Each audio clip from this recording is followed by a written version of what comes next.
Muy bien, entonces para ello habíamos visto que tenemos varias formas de poder trabajar, ¿no? Bueno, en este caso dos, hacer regresión y clasificación.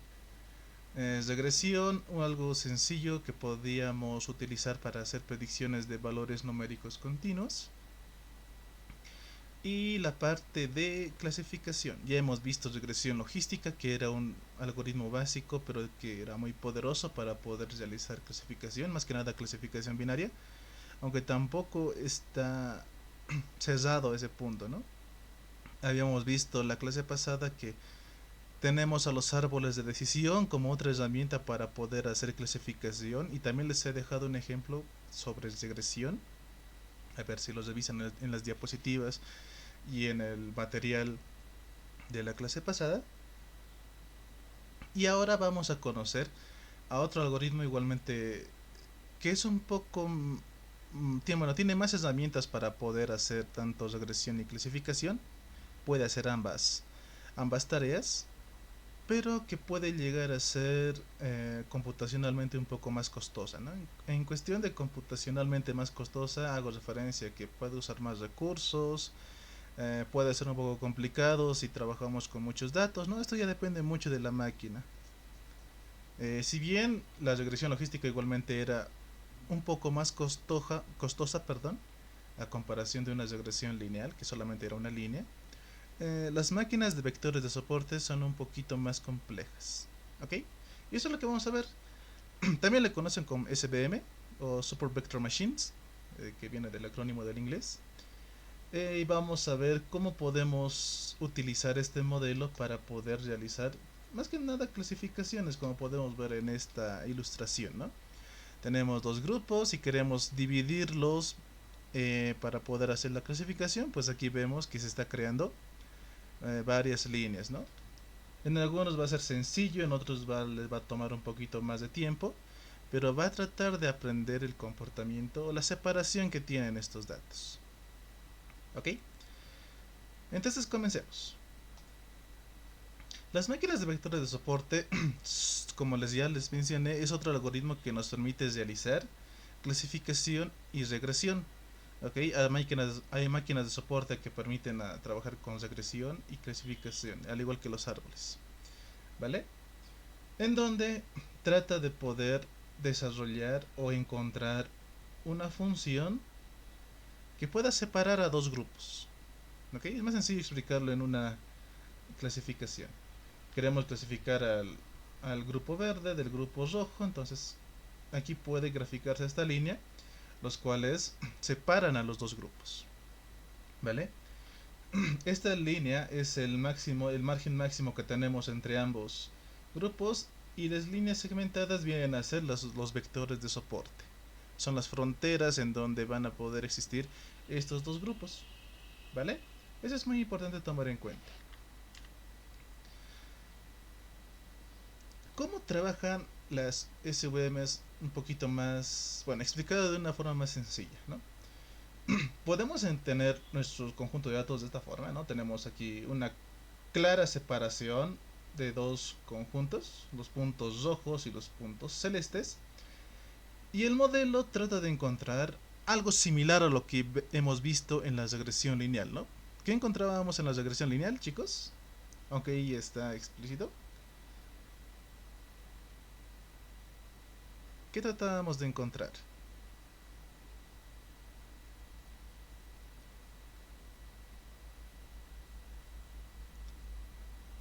Chicos, ¿están por ahí?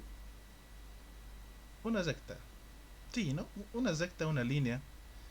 Y si vamos a un terreno más complejo, pues tratamos de encontrar un plano o un hiperplano, ¿no? Hemos visto que empezamos a hablar de estas estructuras matemáticas cuando tenemos un dataset más complejo, ¿no? Cuando tenemos muchas más características que ya no podamos graficarlas en un plano 2D o 3D, ¿no?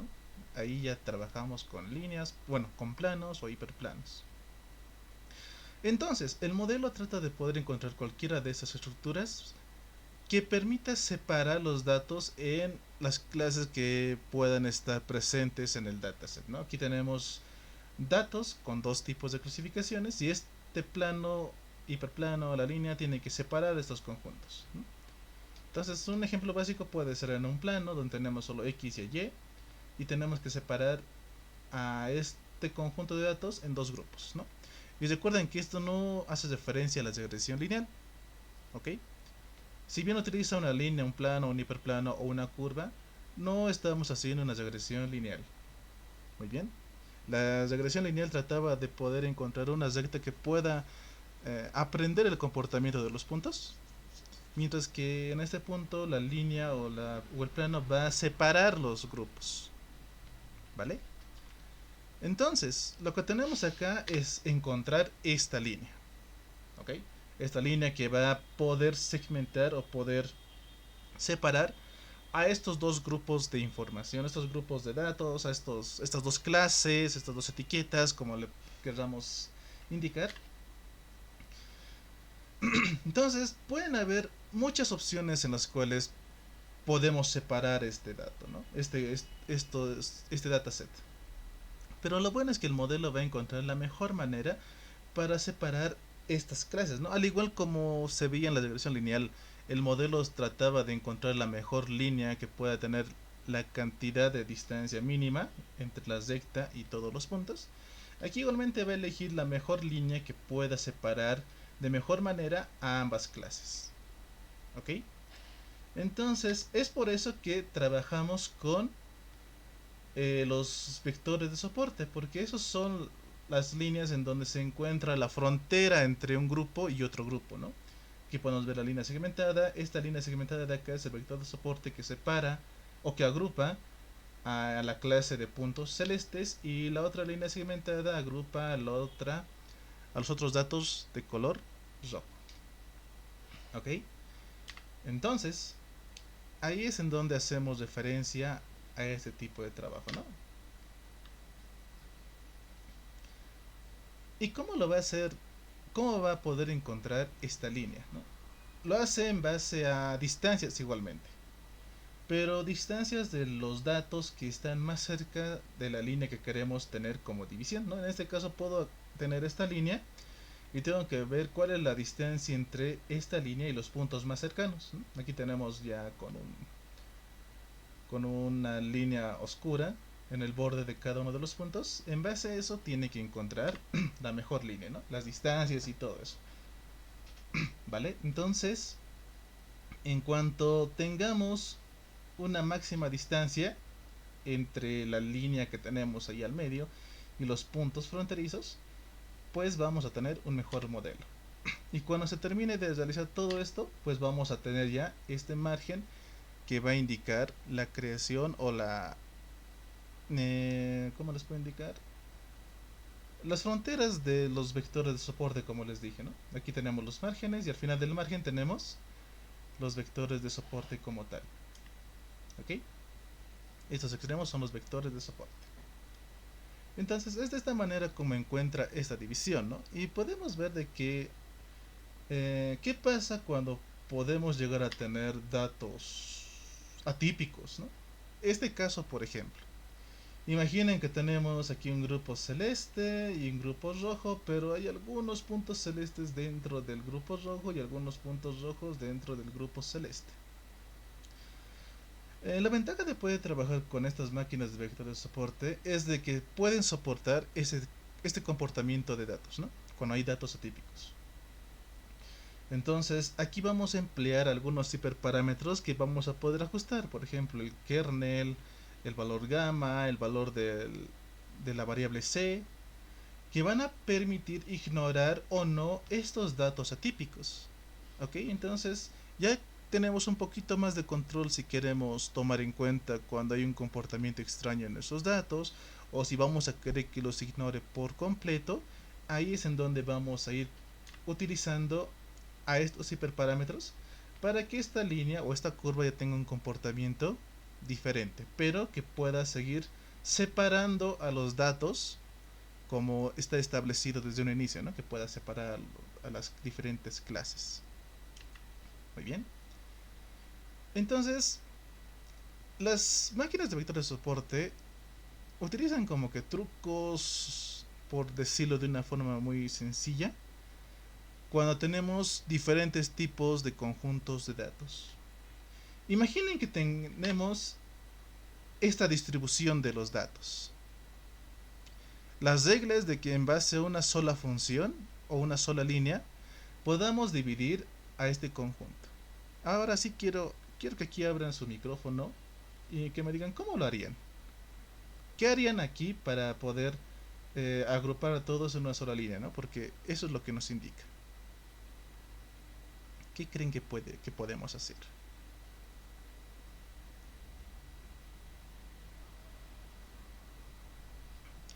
A ver, creo que mejor les pregunto a cada uno así para que podamos tener una mejor comunicación entre todos. A ver, mi pregunta va a ir para Pablo Sierra. A ver, vamos a ir desde el final. Pablo, ¿qué harías para poder... eh, bueno, ¿cuál sería tu estrategia para poder utilizar una línea y que separe a estos dos conjuntos de datos, ¿no? A los rojitos de los celestes. ¿Qué harías tú? Buenas noches.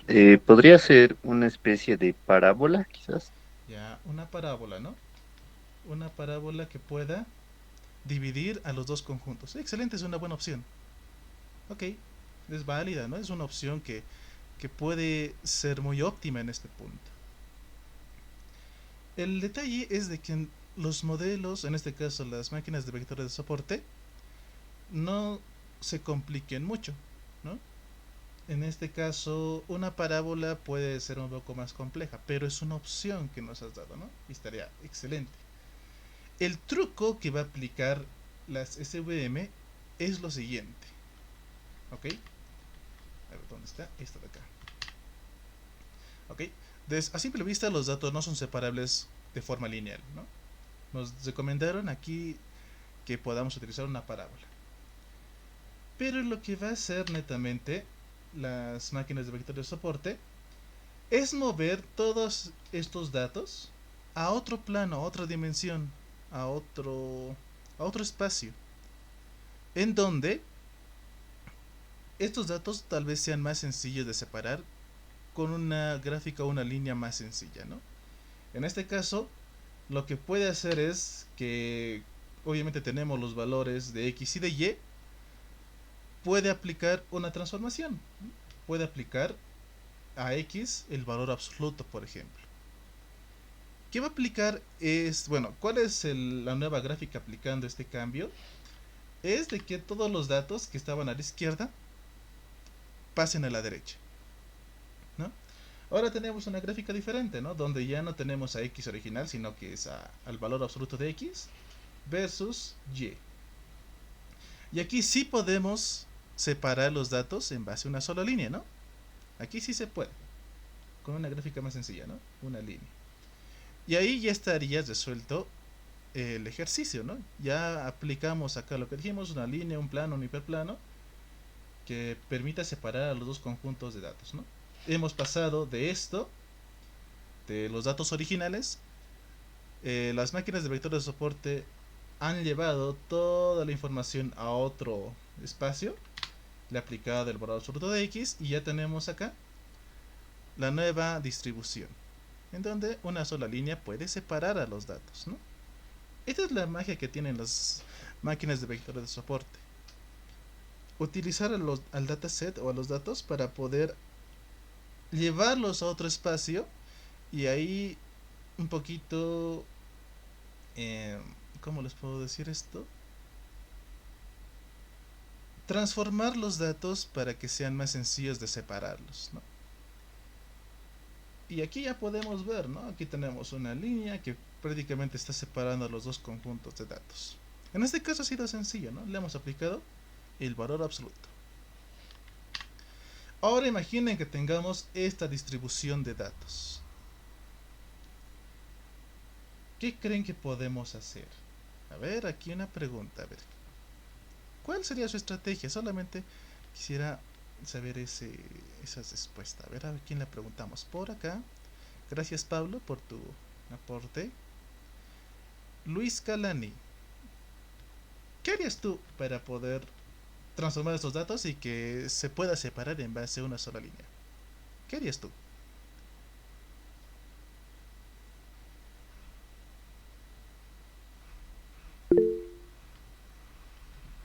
una curva circular. Ya, ¿no? Hacer aquí una con un radio y empezar a hacer una circunferencia que pueda separar a ambos grupos, ¿no? Creo que eso es lo que quieres indicar, ¿verdad? Y sí, es una forma de separar, ¿no? Entonces, aquí, ¿qué es lo que va a hacer como sugerencia, ¿no? El modelo puede aplicar una transformación de este tipo. Se va a crear una variable z en donde vamos a tener a x al cuadrado más y al cuadrado. La transformación que se va a aplicar es la siguiente. Y tenemos ahí los nuevos datos, ¿no? Ya tenemos a x y en este caso se ha cambiado al eje y por z. Aquí sí podemos aplicar esa base, ¿no? De que utilizar una sola línea para poder dividir a los datos, ¿no? Aquí es un poco más costoso, vean, estamos utilizando x al cuadrado más y al cuadrado. Imaginen hacer este tipo de procesos intermedios con, no sé, 500.000 datos, ¿no? Con 1 millón de datos. Va a costar, ¿no? Como por eso les dije, tiene un mayor costo computacional, pero va a tratar de hacer esa división. Interesante, ¿no? Cómo aplica este proceso intermedio para llevarlo a otro espacio dimensional y ahí facilitar la separación de los datos. ¿Ok? ¿Se comprende todo lo que está haciendo las máquinas de vectores de soporte hasta el momento? ¿Cómo se están empleando? ¿Cómo es su estrategia de solución?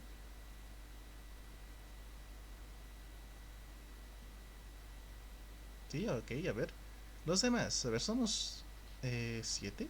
Los demás deben seguir en Halloween. Entonces, vamos a ver, aquí tengo esto, lo tengo aquí. Ahora sí, ya está todo en orden por acá. Las máquinas de vectores de soporte son muy usadas también, ¿no? Pero el costo computacional es un poquito elevado, ¿no? ¿Por qué? Aquí lo vamos a ver de una forma más sencilla, ¿no? La ventaja de trabajar con las máquinas de vectores de soporte es de que nosotros no tenemos que decirle qué transformación tiene que aplicar, ¿no? Porque ya sería muy, muy complejo y tendríamos que dominar prácticamente muchas cosas en parte de la matemática. Lo bueno es de que estas transformaciones lo aplica netamente el algoritmo, ¿ok? Las SVM se van a encargar de utilizar funciones, como aquí pueden ver en la diapositiva, en un espacio dimensional diferente y de forma arbitraria.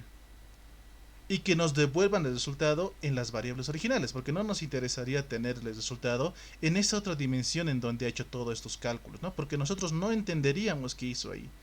Entonces, aparte de llevar el problema a un espacio dimensional diferente, nos va a dar la respuesta en, la, en la cantidad de variables originales que le hemos pasado nosotros, ¿no? Entonces, es el flujo que utiliza, ¿no? Tenemos x y y como variables para poder entrenar el modelo. Y en base a funciones que el modelo va a ir probando, o kernels, también como se le llama, va a ver qué función aplicar, ¿no? Qué transformación en esa nueva dimensión. Ya se crearán nuevas variables, no sé, se aplicarán algunas funciones y demás. Y cuando tenga todo el resultado, pues nos devuelve en las variables originales. ¿Ok? Esa es la ventaja de las máquinas de vectores de soporte. ¿Ok? Y como les dije, tenemos también hiperparámetros que nos permiten ajustar el comportamiento de estas líneas. ¿Ok? En donde nosotros podemos darle algunos parámetros para que podamos indicar, en este caso, con el dato C o el parámetro C, el hiperparámetro C, nos va a permitir en este caso ajustar qué tan plana o qué tan ajustado debe quedar nuestra línea. Imaginen, ven que tengamos estos datos, ¿no? Tenemos acá un grupo celeste bien, bien separado, pero hay algunos datos, por ejemplo acá estos dos puntos rojos, que eh, pueden ser atípicos, ¿no? Igualmente aquí dos puntos celestes en el grupo de los puntos rojos. Entonces lo que va a hacer tanto el parámetro C es de ajustarse o no a estos datos atípicos, ¿no? Por ejemplo, si modificamos el valor de C, le vamos a dar la libertad para que pueda ajustarse a los puntos atípicos, o en otro caso obviarlos, ¿no? Solamente dibujar una sola línea y en base a eso que haga la definición del modelo, ¿no? Con los datos que le pasemos. Entonces esta es una ventaja también que tenemos con las SVMs. Entonces podemos darle valores, bueno, trabajar con hiperparámetros para poder ajustar todos estos puntos que podamos llegar a tener. ¿Ok? Otro parámetro ajustable es el dato gamma, por ejemplo, que indica qué puntos va a considerar para poder tener la línea intermedia que hemos visto, ¿no? La gráfica. Normalmente trabaja con los puntos más cercanos a la línea, pero aquí podemos indicarle que tome un margen más grande y en base a ellos empiece a encontrar la máxima distancia y empecemos a definir la línea que pueda separar a este conjunto, ¿no? Aquí ya va a utilizar estas otras. ¿Me dan un momentito, por favor? Unos minutitos. ¡Papi!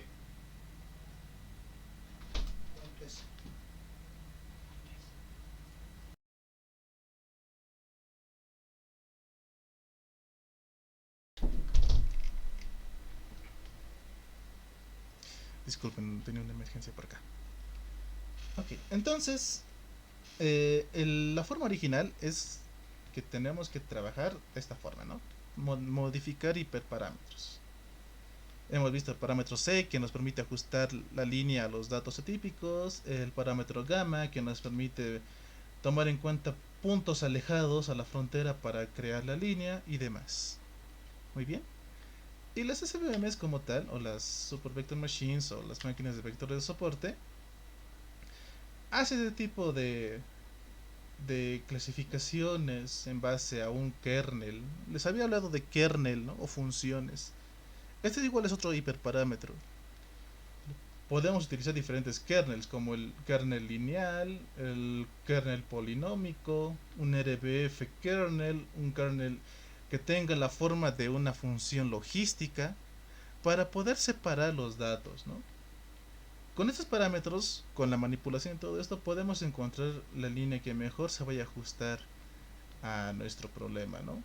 Entonces, igualmente aquí vamos a tener que jugar con todo esto, ¿no? Jugar con hiperparámetros, ver cuál es el mejor modelo y demás. Porque ahora ya estamos entrando a la parte de poder saber elegir el modelo adecuado para nuestros ejercicios. ¿Ok? Entonces, tenemos hiperparámetros que son importantes ahora, ¿no? ¿Ok? Estos parámetros también tienen que evitar algo, ¿no? El overfitting o el sobreajuste. ¿Alguien se acuerda qué era el overfitting o sobreajuste? A ver, pregunta para la clase. ¿Qué era el overfitting o sobreajuste?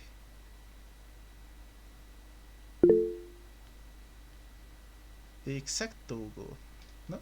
El modelo, eh, el overfitting se produce cuando el modelo está tendiendo a memorizar más no a aprender. Entonces, para evitar eso también vamos a utilizar los hiperparámetros y evitar que pase esto, ¿no? Porque imaginen, si yo trabajo con el parámetro C, ¿dónde está? Por acá. Acá en este caso, puede que el modelo esté aprendiendo, bueno, esté llegando a un sobreajuste y no esté viendo el comportamiento como tal, ¿no? Entonces acá tal vez pueda tender a sobreajustarse en algunos casos. ¿Ok? Aquí puede darse un ejemplito, ¿no? Y visual un poquito más. Entonces, modificando todo eso, deberíamos tener una línea que pueda separar a todos los datos como tal. Y acá les voy a mostrar los hiperparámetros que les acabo de mencionar. Bueno, acá tenemos el parámetro C, o es el parámetro de regularización, que va a permitir controlar qué tan estricto va a ser el modelo. Aquí podemos ver que un valor alto significa que el modelo se ajusta estrictamente a los datos, o sea, esto puede llevar a sobreajuste, pero tal vez en algún caso es necesario ver algunos puntos atípicos, ¿no? Eso ya depende mucho de nuestro análisis. Y un valor bajo puede indicar que sea más libre, ¿no? Que no tenga eh, que adecuarse a todos los datos y pueda aceptar algunos errores, ¿no? Si es que hubiera datos atípicos. El kernel es otro hiperparámetro que decide cómo va a transformar los datos. Como les dije, va a llevar todo a un espacio dimensional diferente Y aquí le podemos pasar algunas funciones con las cuales puede hacer la prueba, ¿no? ¿Ok? Como les dije, podemos pasar, el modelo puede decidir por sí solo cuál kernel utilizar, pero nosotros también podemos controlar con qué funciones puede hacer la prueba. ¿Ok? Una línea, una transformación polinómica, trabajar con RBF, trabajar con una función sigmoide, entre estas. ¿Ok?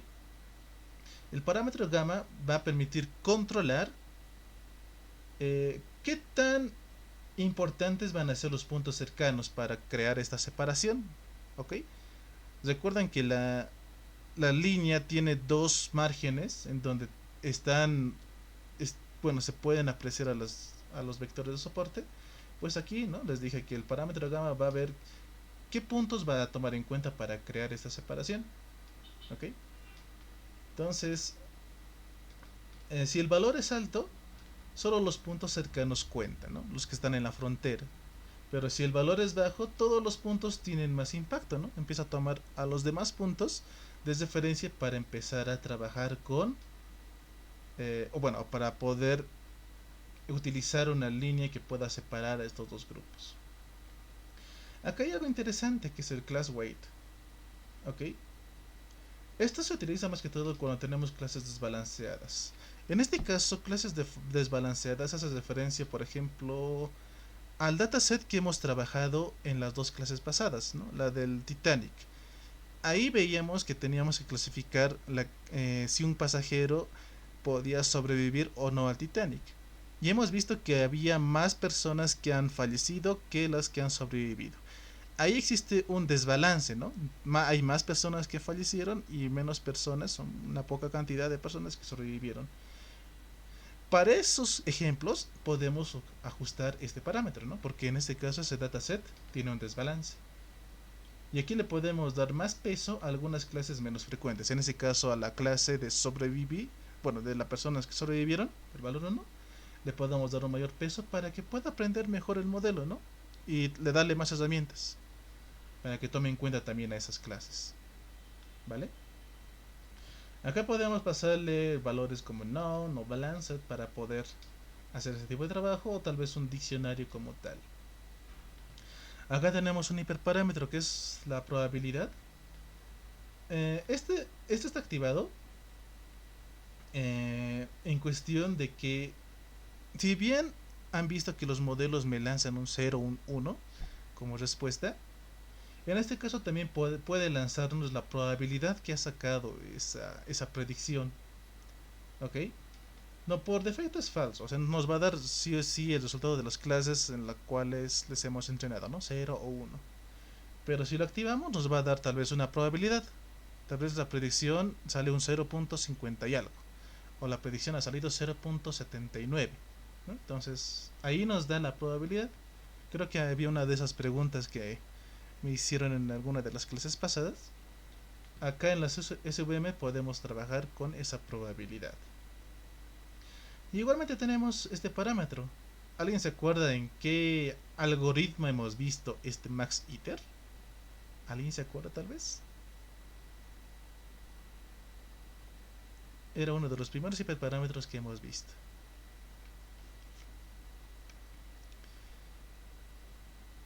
Bueno, para recordar, era en la... Exacto lo que nos dice Cristian, ¿no? En la regresión logística. Ahí hemos visto el max iter, ¿no? Entonces aquí vamos a limitar la cantidad máxima de iteraciones que el algoritmo va a realizar antes de terminar el proceso, ¿no? Aquí va a tener un valor entero sí o sí, ¿no? Podemos darle menos 1 si queremos de forma explícita, ¿no? Ahí vamos a indicarle que no tiene límites. Estos son los hiperparámetros interesantes, ¿no? Pero creo que de aquí lo más importante viene a ser el kernel. ¿Cómo va a ser la transformación de los datos? ¿Cuándo voy a utilizar linear? ¿Cuándo utilizo poly? ¿No? ¿Cuándo utilizo sigmoid, por ejemplo? Eso igualmente les dejo por acá para que puedan tomar un poquito de lectura y ver en qué casos se puede aplicar, ¿no? Linear, por ejemplo, no hace una transformación como tal, porque le estamos indicando que utiliza una línea como función para poder hacer la clasificación. ¿Ok? Entonces, En base a una línea va a tratar de hacer la separación de todo eso. ¿Y cuando lo utilizamos? Cuando vemos que nuestros datos están bien separados. Para eso nos puede servir hacer gráficas, ¿no? Y entender cómo están nuestros datos. Si en base a una línea puedo separar a los dos grupos, pues obviamente linear se va a ajustar muy bien y va a dar buenos resultados, ¿no? Aquí vamos a ver pros y contras. Poly es un polinomio, ¿no? Una curva que va a transformar sí o sí los datos, ¿no? Utilizando el polinomio. Y va a ver la manera de separar los datos de una forma más flexible, pero a veces esta parte de poly puede dar problemas al crear un modelo, por si acaso. ¿Ok? Vamos a hacer la prueba igualmente en este ejercicio que vamos a abarcar el día de hoy. Y esto se aplica cuando los datos no se pueden separar de forma lineal, pero posiblemente una curva los pueda separar de una mejor forma, ¿no? Entonces ahí utiliza un polinomio. Ya el grado irá definiéndolo automáticamente, ¿no? El grado del polinomio. RBF es justamente el kernel más utilizado. ¿Por qué? Porque es muy flexible al poder hacer este tipo de agrupamientos, o bueno, en este caso este tipo de clasificación. ¿Ok? La clasificación. Permite crear curvas suaves que pueden adaptarse bien a la separación de datos en gráficas de campana, por ejemplo, ¿no? Que tenga un comportamiento así. Y eso tienen que tomar en cuenta. Es muy flexible. ¿Ok? Cuando los datos no tienen una estructura muy clara, es recomendable utilizar RBF, ¿no? Inclusive mejor que Poly. Entre Linear y RBF serían las mejores opciones para poder utilizar como un kernel. Y acá tenemos a Sigmoid, que es referencia a sigmoide o logística. ¿Ok? Se basa en una función sigmoide, crea una separación utilizando las curvas basadas en esta función matemática, ¿no? Recuerden que la función sigmoide empieza desde 0 y llega hasta un 1. Entonces esa misma estructura va a tratar de aplicar para separar los datos. Muy bien. Entonces es la menos común, la que no es utilizada en la mayoría de los casos, pero tal vez es utilizado cuando hay una relación muy compleja para poder hacer la clasificación, pero igualmente no es la mejor opción para problemas generales que podemos llegar a tener. Ok, entonces vean ahí, hay algunas características en donde podemos utilizar linear, donde se utiliza poly, RBF o sigmoid. ¿Cuándo podemos utilizar una máquina de vectores de soporte? La podemos utilizar cuando la situación es compleja. O sea, cuando tengamos datasets que tengan muchas características. Ok, digamos que tengan 20, 50 características, o dicho de otra forma, columnas. Ahí se puede adaptar muy bien el trabajar con máquinas de vectores de soporte. ¿Y cuándo no es recomendado utilizar este algoritmo? Es cuando nuestro dataset es demasiado grande. Ya hemos visto, ¿no? De que las máquinas de vectores de soporte van a transformar los datos a otra dimensión, y en esa transformación es en donde va a demandar mucho tiempo y recursos. Imaginen si le pasamos un dataset muy grande, ¿no? Como les digo, es 500.000 registros, 700.000. Ahí como que va a hacerle el trabajo, pero va a demorar. En este caso tal vez podemos optar por hacer uso de otro algoritmo que no sea las máquinas de vectores de soporte. ¿Ok? Entonces vean, se utiliza funciona muy bien cuando hay muchas características en su dataset y que no tenga una cantidad muy elevada de datos. Y si en caso existen datos muy elevados en cuestión de registros, pues tal vez ver otro algoritmo sea una mejor opción. ¿Ok? ¿Se comprende todo esto, chicos? Toda esa parte teórica.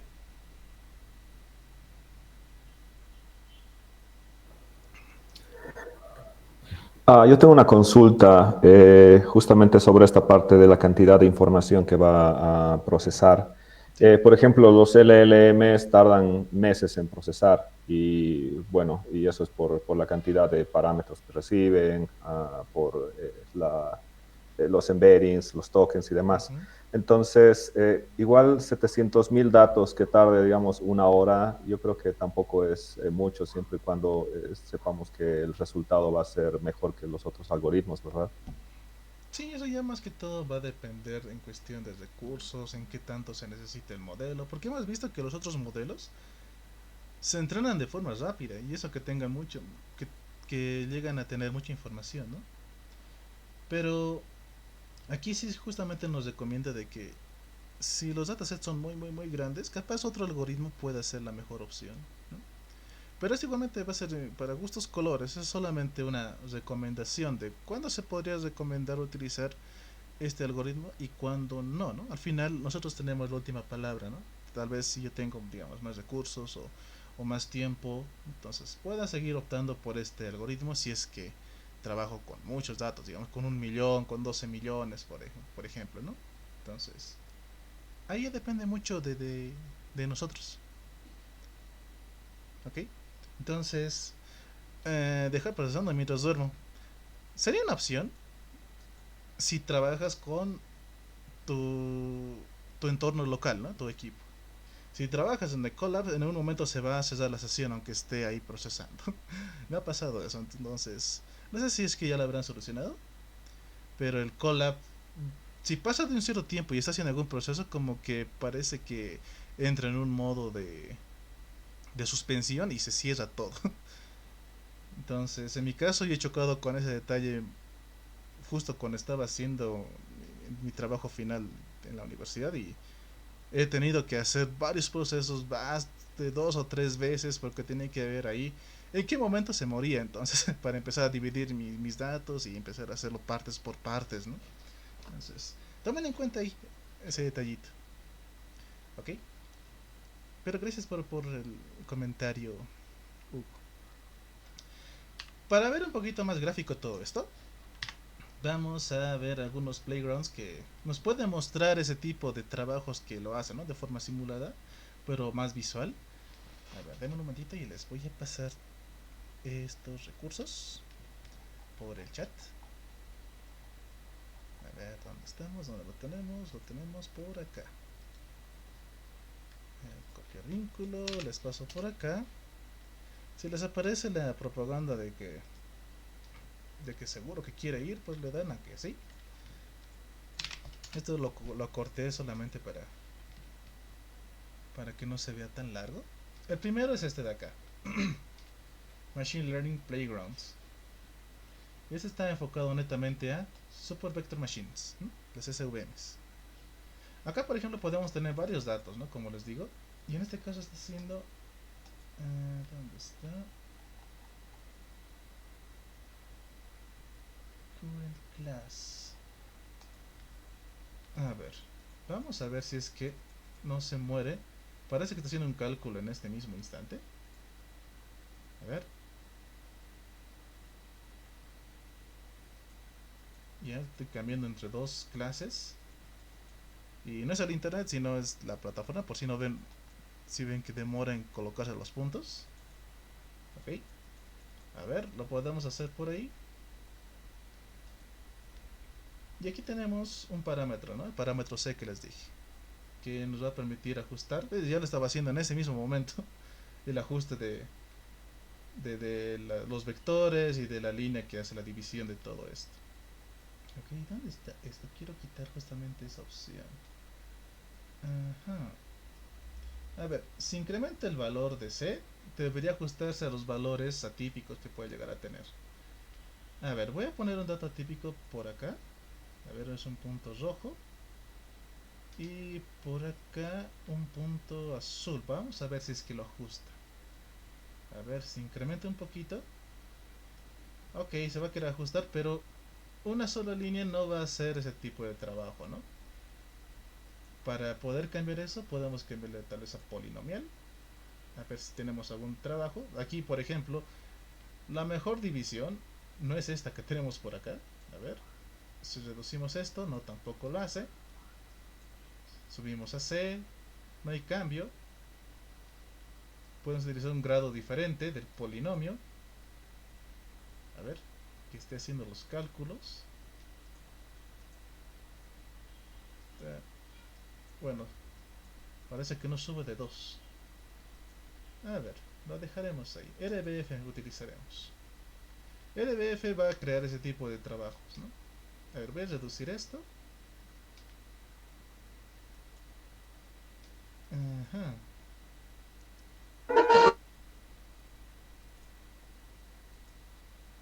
Ahí está. Está trabajando con esa separación de los datos. Ahí lo está agrupando. A ver, si incrementa el valor C, tal vez debería tomar en cuenta los valores atípicos. Y un poquito ya está empezando a tomar en cuenta, pero va a cometer algunos errores seguramente. A ver, sigamos incrementando. Y estamos tratando de ajustar a los valores atípicos técnicamente. Entonces, este sigma lo voy a reducir. A ver, vamos a reducir el parámetro C. Que se vaya recalculando.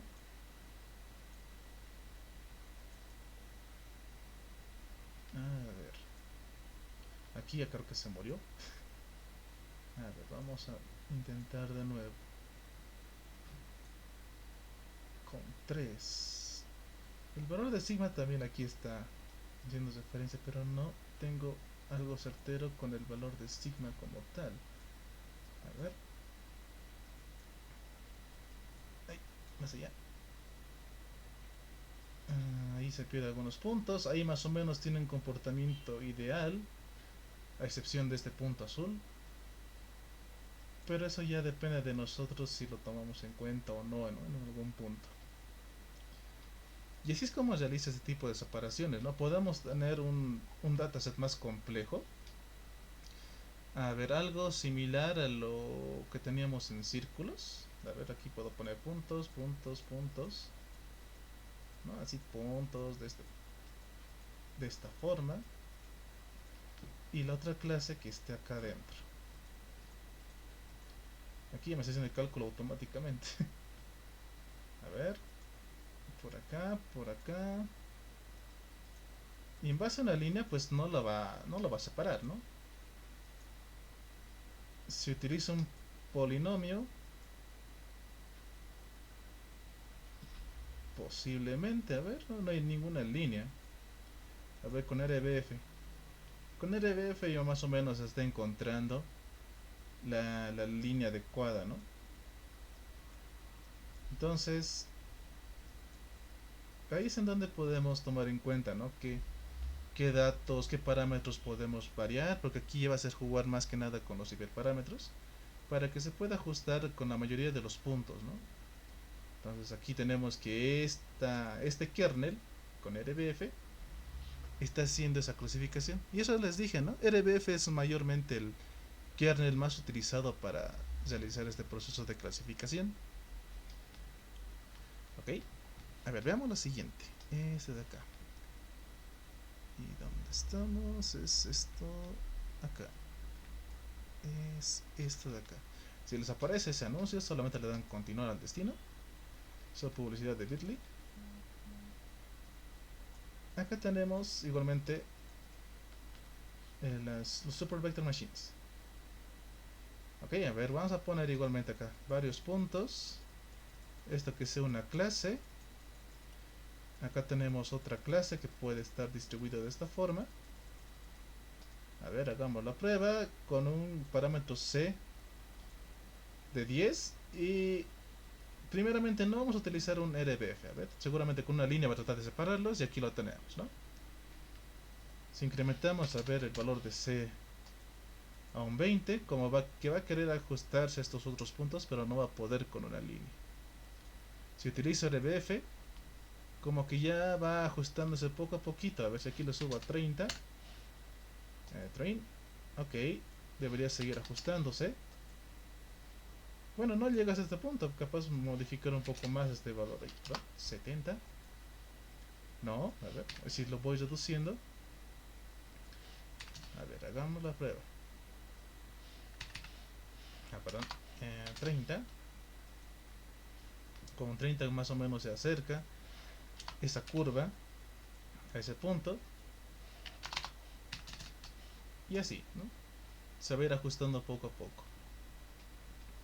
Podemos tener otra distribución, como les dije, podemos hacer la misma de ese momento, tener así datos dispersos allá afuera y por dentro que esté la otra clase ahí, y empezar a hacer la separación. A ver, que empezaremos con 10. Obviamente que con una línea no lo va a hacer, ¿no? Una línea no es la más adecuada. Entonces sí o sí vamos a trabajar con RBF. Y aquí ya lo hizo en un instante, ¿no? Ya lo separó y ya lo tenemos. De forma gráfica es algo así lo que realiza SVM para poder separar conjuntos de datos. ¿Ok? Entonces ahí pueden ver, pueden tal vez darle otro tipo de datos, a ver cómo trabaja, a ver un tipo de comportamiento de esta forma, puede haber alguna forma de agrupar todo esto, puede ser, ¿no? Puede haber alguna forma, pero capaz le cueste igualmente. Más o menos va a tratar de adecuarse a lo que le estamos dando, ¿no? Capaz aquí subimos un poco más, pero no creo que haya mucha varianza en este caso, ¿no? Aquí sigue haciendo el ajuste. A ver, con 50. Ok, a ver, que siga haciendo y ven, ahí está tratando de encontrar alguna forma de separar, ¿no? Entonces, ahí es en donde vamos a hacer, se va a demorar si que trabajamos con más datos, ¿no? Y eso vendría a ser nuestros dos playgrounds. Pueden hacer la prueba igualmente, van a tener las diapositivas igual, para que puedan hacer la prueba y vean de forma visual todo este proceso, ¿no? Ok, para hacer el trabajo con una máquina de vectores de soporte, vamos a utilizar un dataset que ya viene en algunas librerías. A ver, ¿dónde está? A ver, vamos a ingresar primeramente al Google Colab. Pero de acá sacaré una pestañita, a ver. A ver, ¿dónde estamos? Google Colab. Me abro un nuevo cuaderno. Y aquí que está abriendo.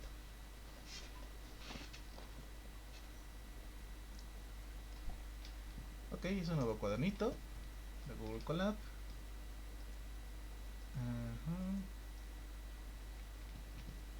Acá tenemos, bueno, me di cuenta que ha cambiado la presentación un poquito de Google Colab. Está bien extraño. Aquí no me aparece ni mi, como les digo, ni mi perfil. Ha cambiado algunas cositas, pero esperemos que no haya sido un cambio drástico. Para esto quiero trabajar con un dataset llamado, a ver, aquí vamos a poner ya esto de acá: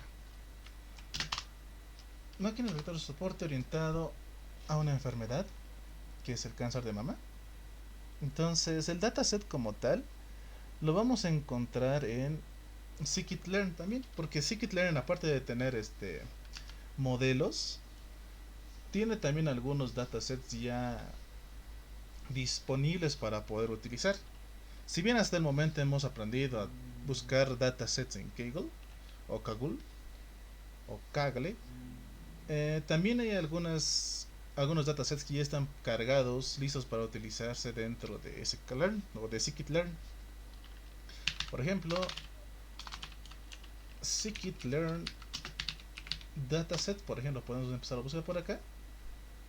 Y acá vamos a encontrar documentación de los datasets que tenemos acá disponibles.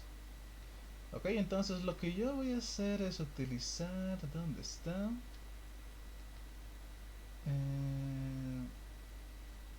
Breast cancer, este de acá.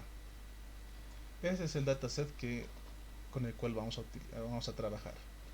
Si empezamos a analizar los datos que nos da por acá, pues nos indica de que está dividido en dos clases, o sea, de que si es un cáncer seguramente maligno o benigno. Son ejemplos por clases, tenemos 212 para malignos y 357 para benignos. O sea, obviamente este dataset está desbalanceado, ¿ok? no tienen la misma cantidad para cada una de las clases.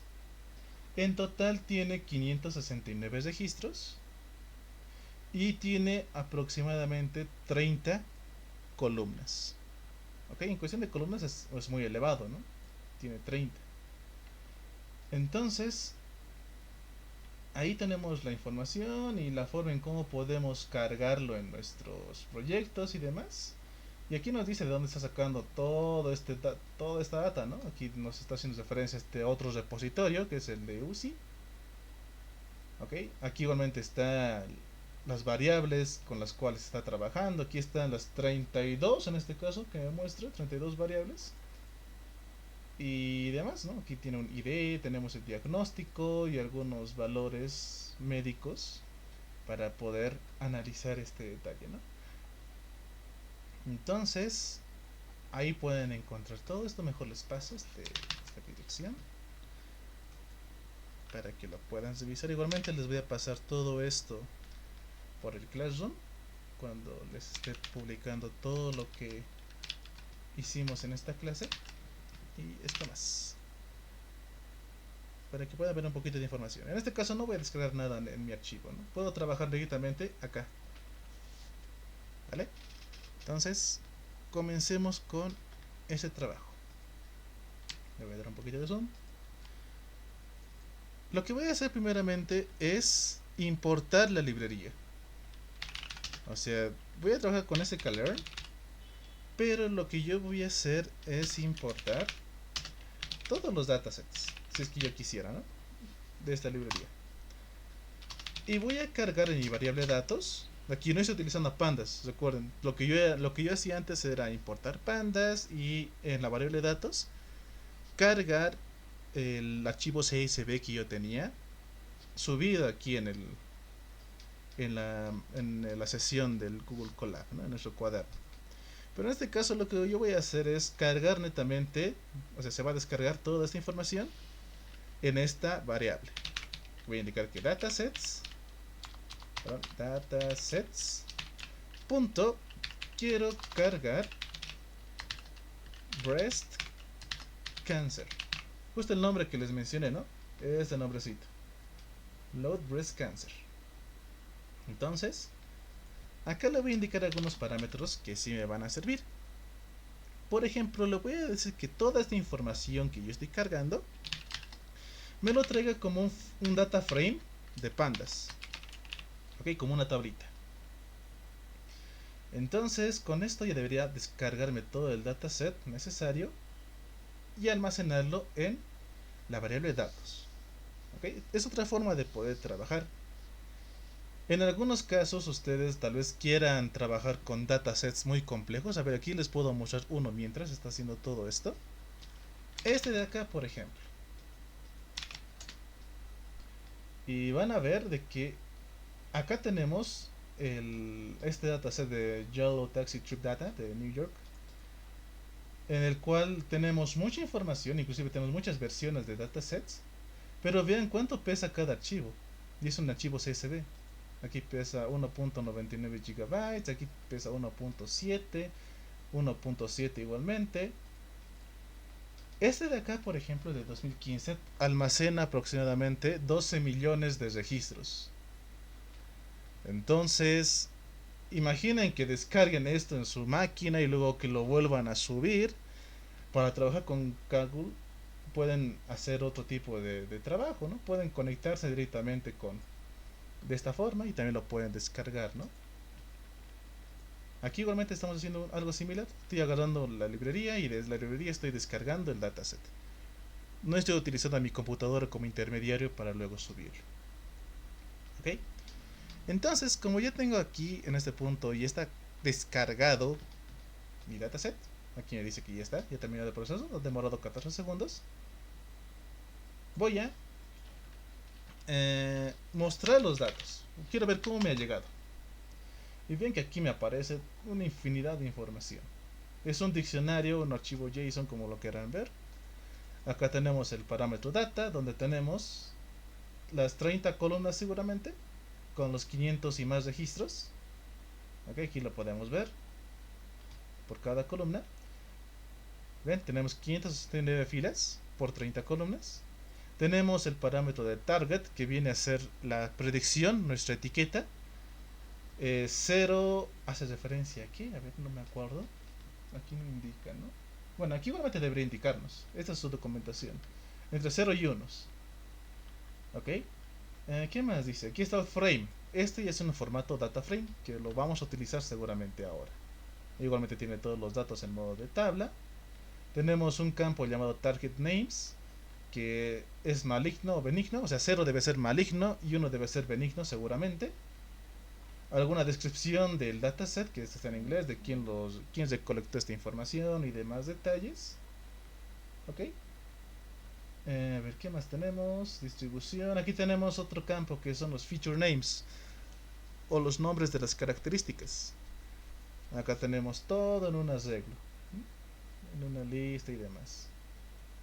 El nombre del archivo del cual hemos descargado todo esto supuestamente se llama breastcancer.csv, y esto se encuentra en el módulo de sklearn.datasets.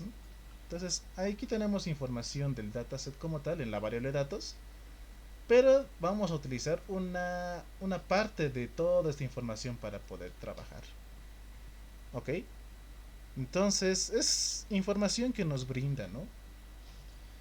Voy a poner datos.frame. Ok, aquí tenemos el parámetro frame, si es que recuerdan. Aquí arriba está el campo frame. Ahí está. Debería estar por acá.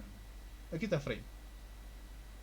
Frame es un data frame de pandas. Entonces estoy indicándole de que quiero agarrar a los datos como una tabla, y del cual quiero ver solamente los primeros 5 registros. Y acá lo tenemos, ¿no? Ya conocemos esa estructura.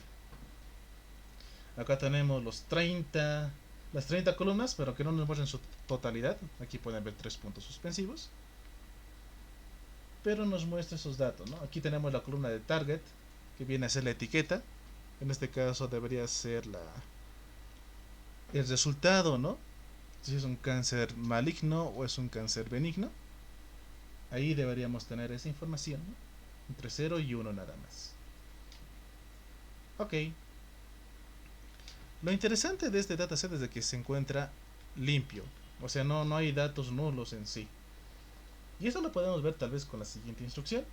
Si es que se acuerdan, poníamos datos.info. Pero esto no va a funcionar.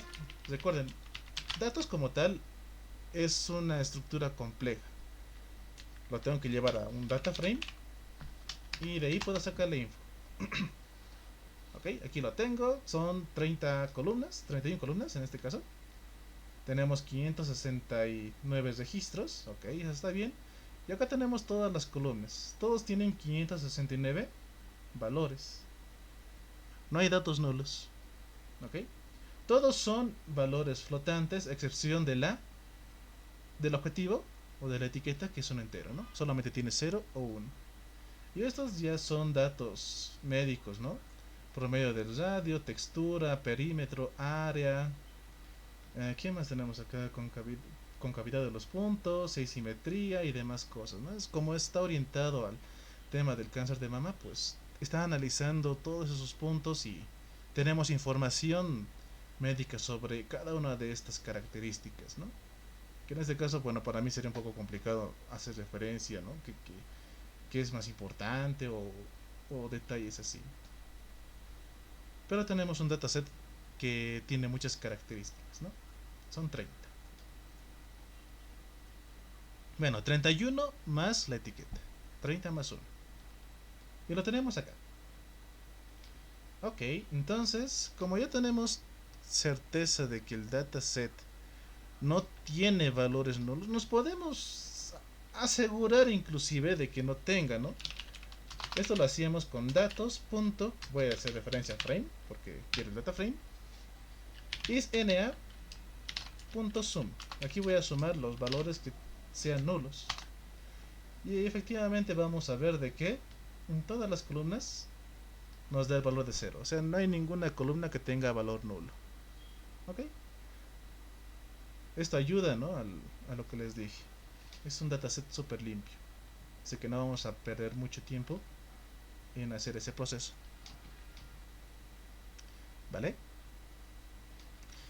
Igualmente, como es un data frame, podemos sacar la parte estadística descriptiva si es que queremos analizar un poquito más a detalle, si queremos comprender todo esto. Recuerden que lo hacemos en base a la función describe. Describe. Y acá nos va a mostrar toda la estadística respectiva a todo esto. Acá lo tenemos. Tenemos toda esa información, desde la cantidad de registros, el promedio de cada columna, la desviación estándar, el valor mínimo, el valor máximo y las frecuencias del 25, 50 y 75% en cada una de las características, ¿no? Entonces ahí podemos ver igualmente esta información del dataset. ¿Ok? Entonces, bien, lo estoy trabajando como si fuera un data frame de pandas, pero aquí no he importado en ningún momento, ¿no? Pandas, pero sí estoy cargando los datos para que tengan esta característica de un data frame. Si yo no le pongo esta parte, no lo activo, pues le va a dar los datos en bruto, netamente. ¿Ok? Yo quiero que sí se trabaje como un data frame. Es por eso que le indico que me lo traiga como un frame y esté activado. Ahí ya le puedo aplicar todas las funciones que yo he aprendido para poder, no sé, hacer limpieza, hacer conteos y demás. Porque vamos a contar, vamos a ver cuántos de estos registros tienen cáncer benigno y cuántos tienen cáncer maligno. ¿Ok? Y esto lo hacíamos de la siguiente forma. Datos.frame en este caso, obviamente, obligatoriamente, perdón. Pero puedo poner acá, quiero hacer referencia a la columna, a ver. Espérenme. Vamos a indicar acá a la columna del target. Quiero que de esta columna me aplique un value counts y me muestre toda esta información, ¿no? Aquí podemos ver de que hay 357 registros. A ver, aquí estoy entendiendo un poquito más. Creo que uno es maligno. A ver, vamos a ver por acá. No, benigno, ahí está bien. Uno es benigno y 0 es maligno. Ok, yo me estaba confundiendo. Acá tenemos 357 registros que indica que tienen cáncer benigno y 212 que son malignos. ¿Ok? Entonces ahí vemos la distribución, ahí vemos también que está desbalanceado y todo eso. ¿Ok? Entonces lo trabajamos como si fuera un data frame nomás, ¿no? Se puede trabajar de esa forma. ¿Vale?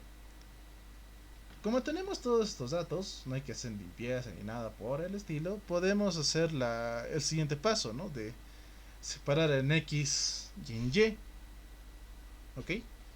Lo bueno que esta estructura que hemos importado nos separa todo eso de una forma interesante. A ver, por acá tenemos los parámetros que tenemos en datos.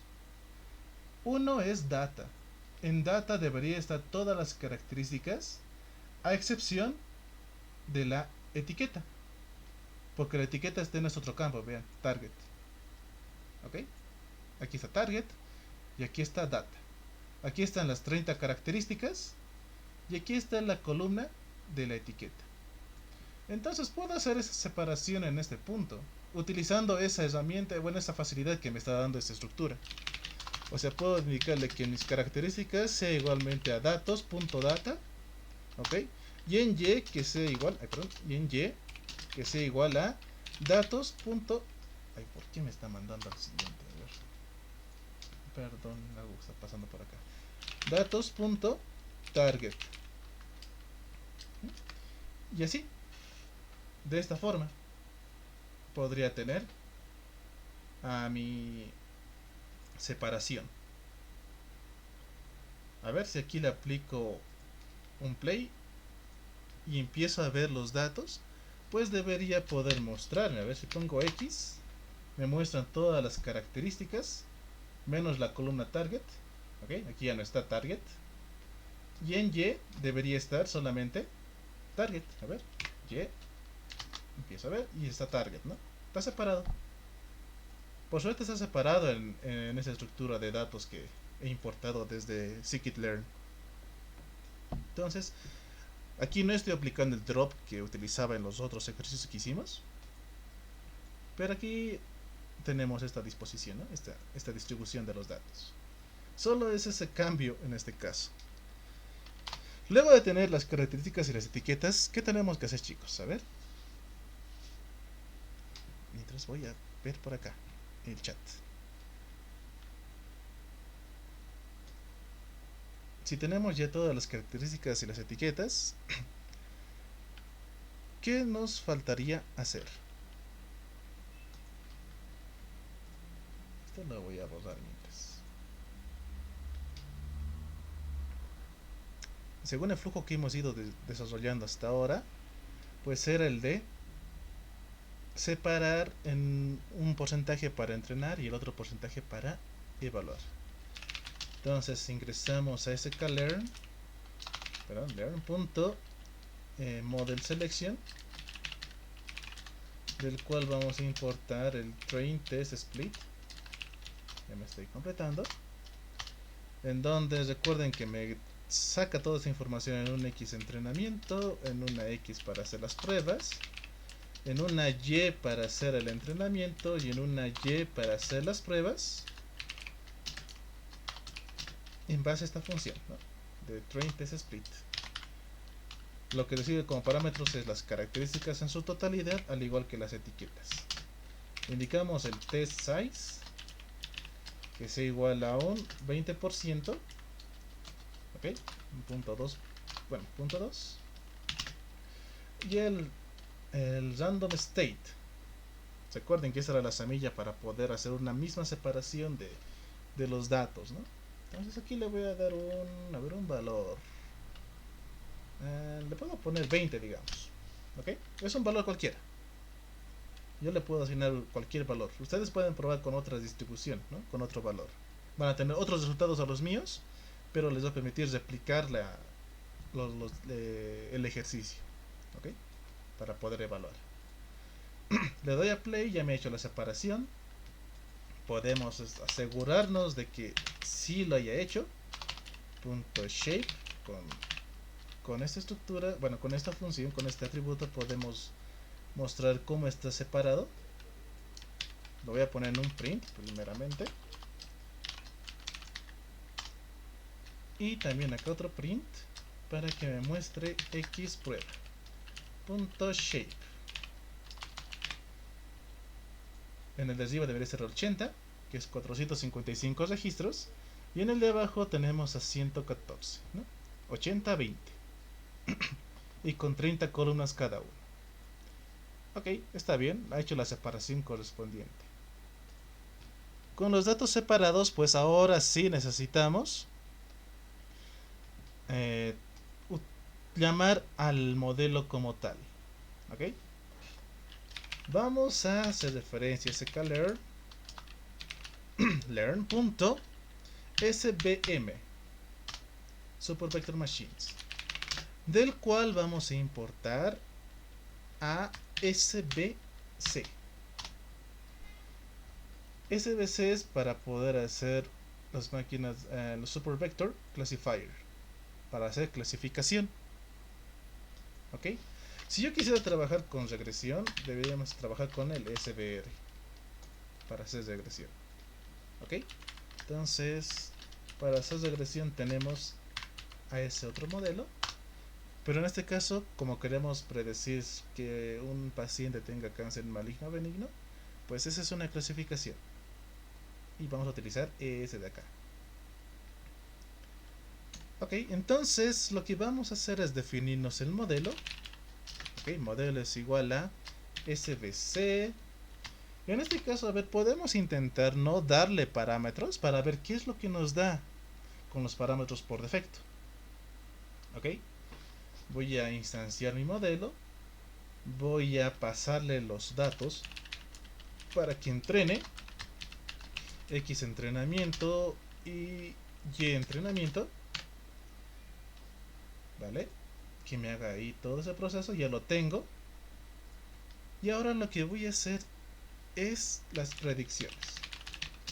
Las predicciones van a ser igual al modelo.predict, Y aquí vamos a utilizar a la distribución de X prueba. Ok, vamos a ver cuánto nos lanza. Aquí vamos a poner predicciones. Vamos a tener una lista de respuestas entre ceros y unos.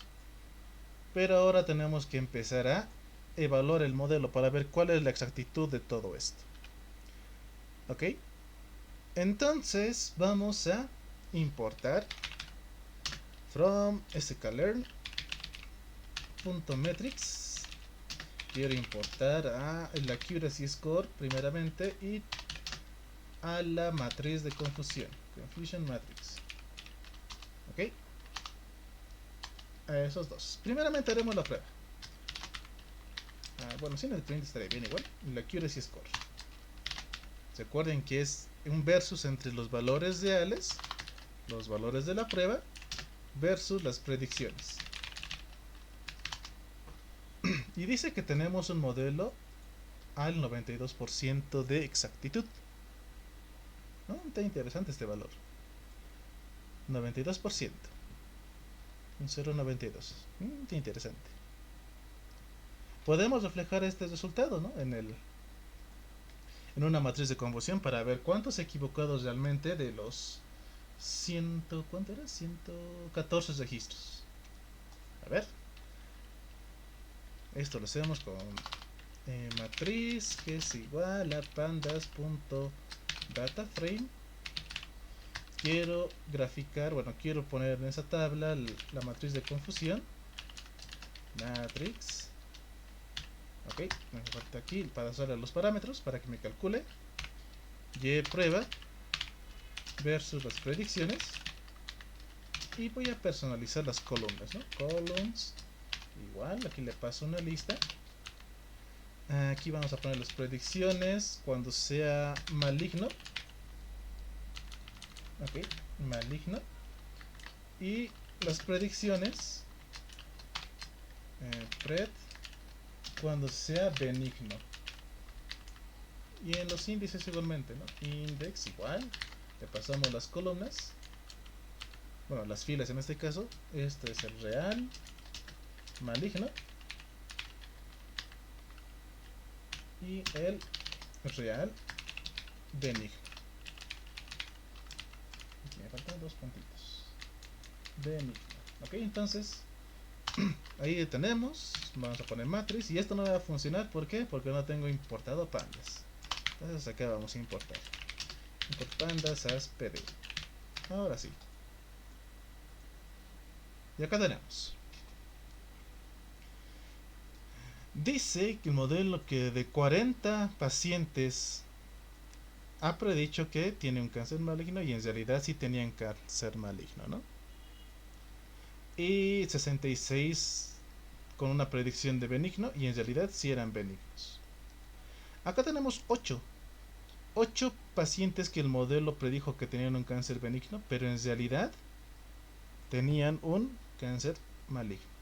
Y aquí no se equivocó, ¿no? No hubo aquí unos errores, solamente acá. Entonces este de acá es el 0.7, 0.71, bueno, 0.07 en probabilidad para completar a todo esto, ¿no? La distribución, no la distribución, la probabilidad de error. Ha acertado al 92%. Y ahí lo tenemos, ¿no? Ha acertado 106 registros y se ha equivocado en 8. Y eso ha sido solamente con un modelo, sin modificarle los hiperparámetros, ¿no? Entonces, podemos empezar a jugar aquí con algunos hiperparámetros para ver si mejora el modelo, porque puede mejorar en algunos puntos, ¿no? Tal vez en unos 3 puntos, unos 2 puntos. Y ese modelo utilizarlo. ¿Por qué? Porque llega a equivocarse menos, ¿no? Ok, entonces ahí lo tenemos. ¿Alguien de acá está siguiendo el código? Capaz tiene otro resultado. Acá tal vez le ha salido un 0.90, un 0.89. Sí, yo tengo otro resultado de 0.9473. 0.94, uy, ese sí es elevado, súper. ¿Con qué distribución has trabajado acá? ¿Con qué número del random state? Random State 42. 42, ¿no?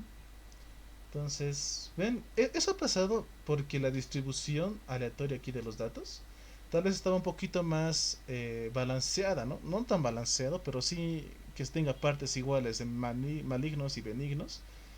Y ahí ha aprendido mucho mejor su modelo, ¿no? Vamos a ver si con lo que vamos a hacer ahora va a mejorar este score. Capaz no, pero si llega a un 0.97, tal vez 0.98, estaría interesante. A ver, si alguien más quiere compartir cuánto le salió, estaría excelente. De mientras vamos a seguir eh, generando más modelos. Ok, vamos a empezar a modificar esta estructura que tenemos, esta simple, y vamos a empezar a darle más parámetros para que pueda ir mejorando y podemos ver en qué pasos o con qué configuración el modelo llega a fallar, ¿no? Puede pasar. Y con qué kernels realmente se muere tal vez en encontrar alguna solución. Ok, entonces acá lo que voy a hacer es lo siguiente. Voy a empezar a dividirme. Bueno, me voy a crear una lista que sea kernels. Y aquí voy a colocar los kernels que les mencioné en las diapositivas, ¿no? Linear, ok. Tengo a RBF. No, esperen, si seguimos el orden era poly. Ok, poly, luego tenemos a RBF. Y luego tenemos a sigmoid. Ok, sigmoide. El valor de gamma, si se acuerdan, era qué tan importantes van a ser los valores de la frontera como los otros valores que tengamos en esa clasificación, ¿no? Entonces le puedo indicar que sea un 1, un 0.1, bueno, para evitar eso, 0.1, 0.001, 000, me falta el punto, punto 1 y tal vez uno más, 1. A ver, vamos a ver cómo encuentra la distribución con estos valores. Ok, a ver, trabajaremos con todo eso. Entonces voy a recorrer estos kernels con el nombre de kernel. Y en kernels, ok, y también voy a recorrer los gamas, que le pondré en plural. Gamma, in gamas, listo. Y aquí empiezo a generar el modelo que es igual a SBC, en donde le paso el kernel que yo quiero. Okay, en este caso va a ser primeramente con linear y va a empezar a modificar el resultado con el valor de gamma que yo le estoy indicando acá. Gamma igual a gamma. Primero voy a utilizar un gamma de 1, luego un gamma de 0.01, luego otro gamma y otro gamma y otro gamma y demás. Ok, entonces aquí vamos a hacer el modelo.fit. Empezamos a hacer el entrenamiento. Ok, con las etiquetas y las características. Empezamos a hacer las predicciones. Aquí vamos a colocar modelo.predict y que utilice la X que tenemos separado para hacer las pruebas. Vamos a empezar a hacer, a ver qué vamos a hacer por acá. Hagamos un print directamente. O no, mejor calcularemos acá la exactitud. El accuracy score entre las y prueba versus las predicciones. ¿Listo? Entonces aquí voy a utilizar una interpolación para mostrar todo esto. Con el kernel tantos, que me diga acá cuánto tiene. Kernel después con el gamma que está utilizando. Aquí igualmente le pasa el valor de gamma. Y después aquí puedo poner la exactitud que tiene. Y la exactitud la tenemos en exactitud. Listo. Entonces por cada modelo me va a sacar este resultado. Ok, entonces a ver, hagamos la prueba. Ya, con linear tenemos ahí esos resultados. Y aquí es en donde posiblemente tengamos ese problema. cuando entremos con un kernel polinómico. Veamos si se demora o si de plano sale algún error. Vamos a ver.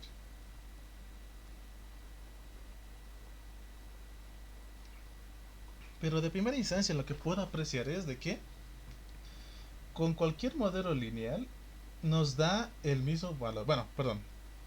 Con un kernel lineal y variando con diferentes valores de gamma, tengo el mismo resultado. ¿Ven? No hay cambio. Por ahora. Y este valor ha sido más elevado que el que yo tenía a un inicio. Aquí tengo un 0.95. Acá arriba tengo un 0.92. Entonces, con un kernel lineal, tengo un mejor resultado. A ver, veremos si sigue. Posiblemente vamos a tener que detener esta ejecución. Ok, vamos, posiblemente. Puede que nos dé algún error acá.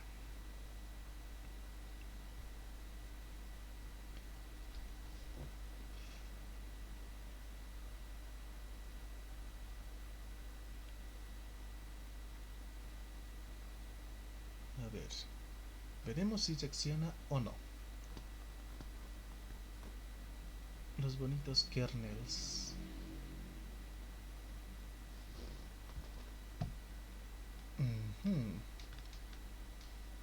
A ver, ¿cuánto tiempo esperamos? ¿Unos un minuto más? ¿Hasta que llegas a los 3 minutos? ¿O hasta los 5?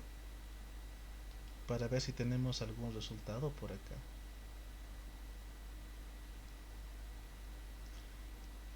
Tal vez acotando aquí para hacer un poquito de charla. Pueden explorar todas las ventajas que tiene trabajar con Google Colab. Acá adentro pueden hacer muchas cosas.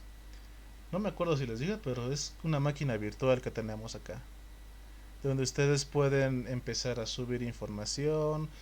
El sistema operativo que maneja este Colab, bueno, los Colabs que nos brinda Google, pues son máquinas Ubuntu. O sea, manejamos Linux netamente por acá. Y acá pueden ver todas las carpetas que tenemos acá adentro, ¿no? Cómo está trabajando y demás. Esa es la estructura netamente de un sistema operativo de Linux. Acá pueden hacer todo lo que ustedes gusten. Instalar alguna herramienta. Por ejemplo, pueden instalarse algunas dependencias. Si quieren trabajar, digamos, con PDFs y convertirlos a imágenes, tal vez alguna dependencia que sirva para Linux, pueden utilizarlo y trabajarlo por acá. Definirse algunas variables globales. Ok, pueden hacer muchas cosas. Y donde está todo esto, todo el código que les muestra la carpeta de inicio, es content. En content está el punto de inicio del Colab como tal, ¿no? Si le doy a abrir, tenemos esa vista inicial, ¿no? Pero por acá tenemos más y más y más cosas. ¿Qué nos pregunta Cristian? ¿No se puede configurar CUDA para acelerar el proceso? Te comento que en una versión gratuita, el Colab nos permite trabajar con una tarjeta gráfica que la podemos ver por acá. Justo el tipo de entorno. Por defecto siempre nos va a brindar una máquina virtual que solamente maneja CPU. Pero también nos da la opción de poder trabajar con una GPU. Si en caso tenemos que hacer procesos mucho más complejos. Esto ya sería cuando queramos trabajar con redes neuronales, por ejemplo, ¿no? Entonces ahí pueden tal vez optar por utilizar GPU, porque ya pueden trabajar tal vez con imágenes, estén trabajando con textos, ok, entonces capaz para hacer el proceso de entrenamiento puedan requerir GPU para poder acelerar el tipo de entrenamiento. Si tienen acceso y pueden conseguir o pagar en este caso por la versión Pro, pues tienen aquí otras versiones de las gráficas que puede ayudarles para hacer trabajos más pesados, ¿no? Entonces aquí pueden cambiar todo ese proceso. Inclusive si ustedes están más familiarizados con R que con Python, aquí habían puesto Julia más, interesante, ya pueden trabajar, ¿no? Aquí le cambian el entorno y listo, ya pueden empezar a hacer ese cambio. Si ustedes quieren trabajar, no sé, con APIs, con keys y con demás cosas, Aquí tenemos esta otra opción donde ustedes pueden guardar sus secretos. Aquí yo tengo, por ejemplo, mi conexión con Kaggle. Entonces, ustedes pueden ir colocando sus secretos, sus claves y demás. Cuestión de que se pueda gestionar todo desde esta parte, ¿no? Y para poder acceder a estos parámetros, pues solamente tendría que utilizar este código de acá, ¿no? Para que esté un poquito más eh, protegido algunas cosas, ¿no? Y que no en su cuaderno esté mostrándose sus API keys, ¿no? Y que otro que ingrese tal vez a su cuaderno pueda copiar y hacer uso de todo eso, ¿no? Entonces, son varias cosas que nos brinda Google Colab, ¿no? Y vean que sigue buscando, sigue trabajando. No sé si en algún momento se detendrá. ¿Qué dicen? ¿Esperamos o detenemos? Tal vez lo podemos obviar este kernel. Podemos forzar la ejecución, ¿no? E ignorar poly y que trabaje con RBF y Sigmoid más para ver qué resultado nos lanza. ¿Qué opinan?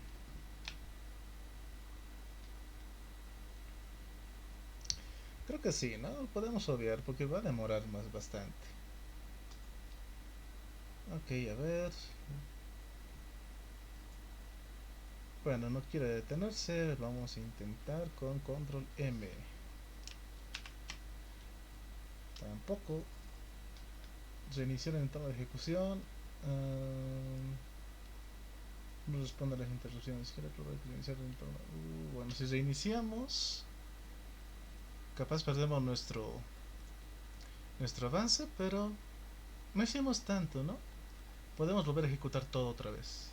Pero deberíamos tenerlo sí o sí en algún punto, a ver. Bueno, sí, no, se perdió todo.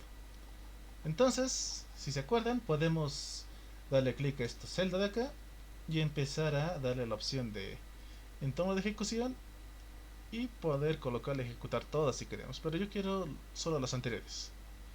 Entonces va a comenzar a descargar. Aquí ya lo descargó, aquí ya hizo el despliegue de la información. Acá ya está mostrando algunas cositas. Estamos viendo aquí la distribución de los datos. Aquí es este modelo. Ven que me sigue dando el 0.92 con esta distribución de datos, con el random state de 20. Seguimos con el 0.92 y hasta acá. Ok, vemos acá que está todo así, de esta forma. A ver, vamos a obviar a poly. Probaremos con linear, RBF y sigmoid. Ok, a ver. Linear. Hemos visto que teníamos el mismo resultado. Y para RBF y sigmoid lo hizo al instante. Vean que con linear tenemos el mejor resultado. Ok, 0.95. Con RBF tenemos un desempeño horrible, 0.57. 0.57. Miren, aquí hay un 0.92. Seguramente esta distribución ha sido la que tiene por defecto las SBCs. Y me ha dado el 0.9282. Bueno, perdón, 0.9298. ¿Es el mismo de acá? Sí, es el mismo. Acá tenemos un 0.94. Ok, más o menos que hubiera estado bien. Pero le sobrepasó el trabajar con un linear, ¿no? En el caso de ustedes, capaz alguno de estos pueda llegar a ser mejor, ¿no? Dependiendo de la distribución de nuestros datos. En mi caso, me conviene trabajar con un kernel lineal. Y en una segunda instancia, tal vez con un kernel RBF y con un gamma de 0.0001. Ahí tengo un 0.94. Ok. Después ha ido reduciendo con otro gamma, ¿no? A 0.93. Con Sigmoid, en definitiva, no, para nada. Vean que tenemos 0.57, que es lo más alto. Y vean que con un gamma un poquito más pequeño ha ido bajando el valor a un 0.42. Ok. En este caso de Hugo, por ejemplo, vean, con un RBF y con gamma del 0.0001 tiene un 0.96, ha incrementado a su 0.94 que tenía. Entonces, en el caso de Hugo, tiene esa distribución ideal para su modelo. Con Linear, ¿cuánto te dio Hugo?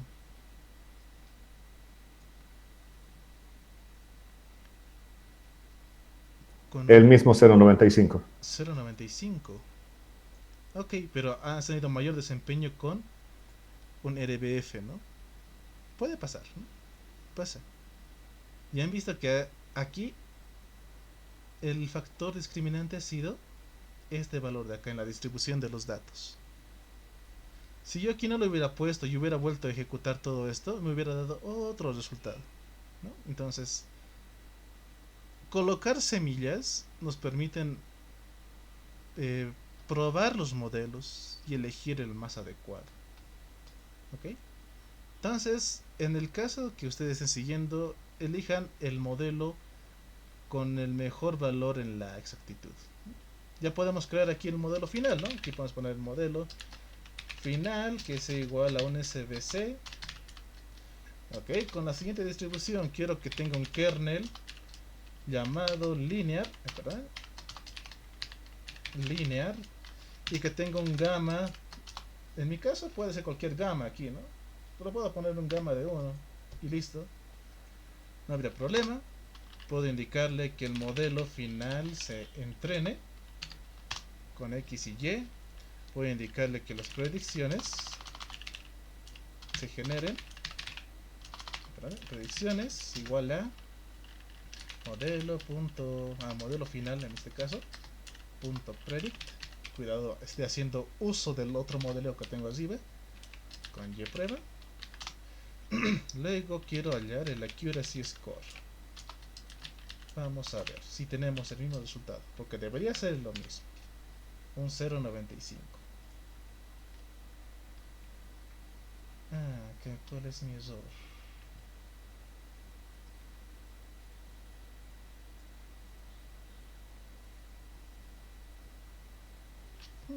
A ver, ¿qué pasó por acá? Predicción, el modelo final punto predict.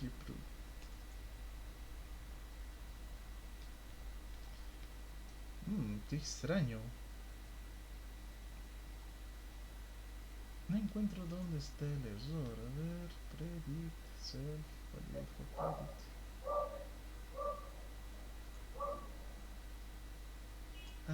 Sí. Estoy mandando las etiquetas y tiene que ser las características, perdonen. Un error mío. Ahora sí. Estaba mandando las etiquetas para predecir. Y tenemos el 0.9561. Ok. Super. Podemos ver esto en cuestión de la matriz. A ver dónde está. Puedo copiar lo mismo. Lo mismo que tengo acá. Y lo puedo pegar aquí abajo. Y ver en cuánto se ha equivocado esta vez. Aquí ha tenido un pequeño error. Ahora sí en esta categoría. Pero se redujo el que tenemos acá, ¿no? Ha pasado de cometer 8 errores a cometer ahora solamente 5 en esos 114 datos. Ok, entonces aquí tenemos la distribución. Ahí lo podemos ver, ¿no? Y ya tenemos ahí un buen modelo que se adecuó a este problema, ¿no? En el caso de Hugo tal vez tiene 4 errores, ¿no? Con la matriz de confusión por su 0.96. Entonces, Sí, son 4 errores. ¿verdad? Son 4 errores. Entonces ahí podemos ver. Y este modelo como que estaría respondiendo bien. Tiene un buen valor para estos datos de prueba que hemos separado. Entonces, esto ya solo queda pasar a otra instancia o seguir probando con otros modelos si es que gustan. Podemos probar inclusive acá, no sé, a ver, podemos utilizar un árbol de decisión. Y hemos probado con ese mismo modelo, ¿no? Con las SBCs. Bueno, con el SBM en sí, ¿no? Más genérico. Pero tal vez puedo importar, no sé, de un árbol de decisión y ver cómo se ajusta. A ver, de aquí vamos a importar un decision tree classifier. A ver, puedo crearme un modelo. En este caso el modelo me conviene. Puedo hacer la prueba un arbolito. A ver. Primero que es un modelo básico. Modelo árbol lo voy a poner acá. ¿Ok? Modelo árbol, que es un Decision Tree Classifier. Acá le voy a asignar una profundidad por defecto. Podemos indicarle una profundidad de 10 tal vez. Max depth. Ok. Y un random state. Es muy importante aquí en los árboles, ¿no? Aquí le voy a poner igualmente el de 20 para ver qué resultados me da. Y aquí puedo hacer el entrenamiento, lo que me está sugiriendo por ahí, las predicciones del modelo del árbol y ver cuánta es la exactitud. Y vean que con un árbol tengo un 0.9473. Ok, está mejorando un poquito, pero no está llegando a este valor de las SBM, ¿no? Podemos seguir jugando acá todavía, ¿no? Podemos ir viendo. A ver, for y en el rango quiero que me haga la prueba en profundidades desde 1 hasta... Tiene 30 características. Tal vez le podemos dar hasta un valor de 30, o sea, hasta 29 aproximadamente. Y hacer todo esto. Aquí le voy a poner la indentación correspondiente. Aquí ya no va a trabajar con un valor definido estático, sino con el valor que tenga y acá que me haga la muestra, ¿no? Esto que es la exactitud. Igual. A ver, vamos a ver por acá y vamos a hacer aquí un print. De la misma forma ordenada que lo hemos ido haciendo, ¿no? F, aquí que sea igual. Una profundidad. Profundidad. Aquí vamos a colocar el de I, valor de I. La exactitud.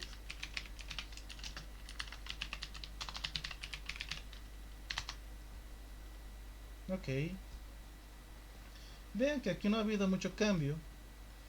Parece que con una profundidad de 5. Ok, aquí está la profundidad de 5. Ah, no. Con una profundidad de 3 ha mejorado mi modelo. Ha subido al 0.96. Con 4 a 0.91. Con 5 a 0.95. Y así. Y ahí se quedó. No hubo más cambios. A mí con un árbol me ha dado un mejor comportamiento. Con una profundidad de 2 o de 3. Entonces, aquí ya como... Y es cuestión de cada uno de nosotros en cómo podemos abordar estos detalles, ¿no? Si se acuerdan, aquí hemos visto en el tema, a ver, tengo un ratito y te voy a compartir lo que hemos visto el día de ayer. A ver, ¿dónde estamos? Quiero subir por acá para no estar molestando con las diapositivas. Acá. Esto de acá. Con los árboles de decisión solamente variado la profundidad máxima. Capaz puedo empezar a trabajar con el criterio y ver, ¿no? Si con Gini o con Entropy tal vez tengo una mejor versión del resultado, ¿no? Pero yo con un 0.95 en un modelo yo estaría conforme. Se llega a equivocar menos, ¿no? Y ese es el detalle de que los modelos no siempre van a predecir de forma exacta. No deberían memorizarse todo. Tienen que tener sí o sí su margen de error para poder adaptarse y no llegar al sobreajuste. Ok. Entonces vean, utilizando estos hiperparámetros, ahí estamos jugando con los modelos, ¿no? Estamos viendo con qué distribución puede estar bien, con qué configuración puede darnos un buen modelo y empezar a jugar con todos estos valores.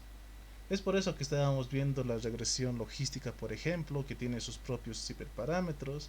Los árboles de decisión que los vimos este miércoles pasado, hemos visto algunos detallitos de todo esto. Ahora hemos visto un modelo que trabaja con más hiperparámetros, que es el de las Super Vector Machines. Y eso sería un detallito de todo lo que tenía enfoque el curso como tal, ¿no? Demostrarles un poco cuáles son algunos modelos que pueden empezar a trabajar. Hay más modelos, ¿no? Estos son algunos que yo les estoy mostrando. Hay más y más y más. Pero puede ser un buen inicio para que ustedes ya sepan cómo trabajar con esta forma de desarrollar proyectos.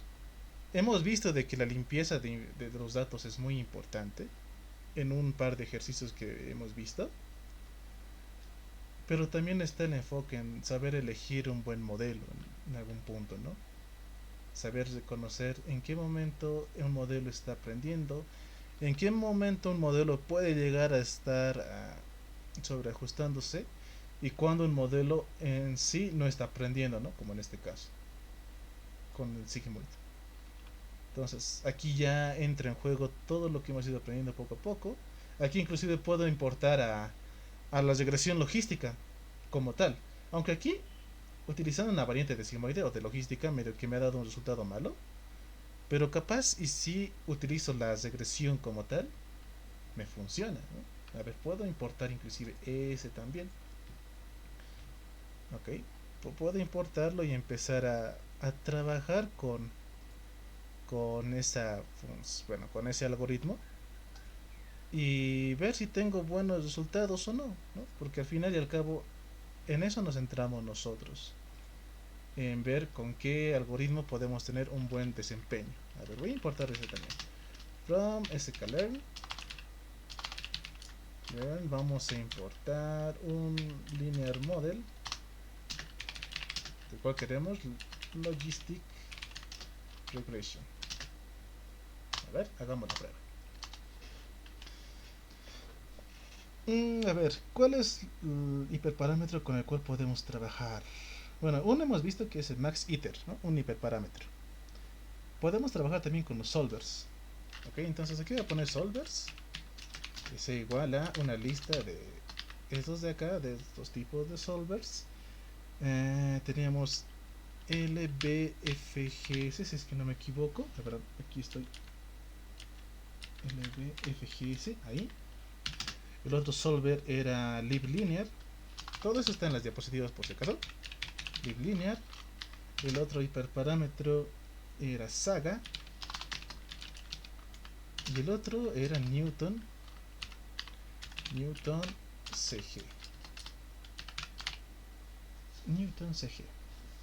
A ver, vamos a hacer la prueba con estos. El máximo de iteración lo puedo mantener de una forma fija, porque inclusive eso lo puedo modificar.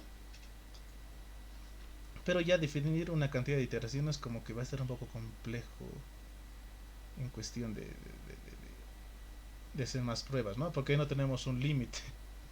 Entonces yo voy a mantenerlo por defecto, las 1000 iteraciones. Ok, entonces aquí voy a crear un for que me recorra cada solver que tengo por acá. Solver in solvers. Ok, entonces voy a crearme aquí un modelo que sea igual a logistic regression. Aquí con una cantidad máxima de iteraciones. Perdón, iter igual a 1000. Quiero que me agarre el solver llamado solver. Listo, entonces hago aquí todo lo demás del modelo.fit. Le cambiaremos de nombre. Modelo logístico que se llama. Mejor, ¿no? Aquí vamos a poner modelo logístico punto fit. Quiero que se entrene con X de entrenamiento y Y de entrenamiento. Ok, quiero que también me hagan las predicciones. Igual acá vamos a poner modelo logístico.predict. Y aquí le voy a pasar las X de prueba en este caso. En el anterior le puse las Y de prueba, por eso me daba error. Y vamos a agarrar la exactitud. Igual a accuracy score. Le pasamos las Y prueba versus las predicciones. Y empezamos a hacer el print necesario, ¿no? Para poder ver cómo está evolucionando el modelo. Y le voy a poner solver que me muestre el solver. Y aquí quiero ver la exactitud. Acá vamos a colocar exactitud. Y a ver, veamos qué pasa. A ver, ya, aquí han existido algunos problemas con cuestión de las iteraciones. Ok, ha habido un problema de convergencia con LBFGS. Tuvo un fallo en hacer la convergencia. Lo que nos recomienda es incrementar la cantidad máxima de iteraciones y nos da una referencia, ¿no? A ver, ¿qué más tenemos? Con LB, bueno, a pesar de esta limitante de que no le hemos asignado más iteraciones, me ha dado un valor de 0.94. Ok, es interesante.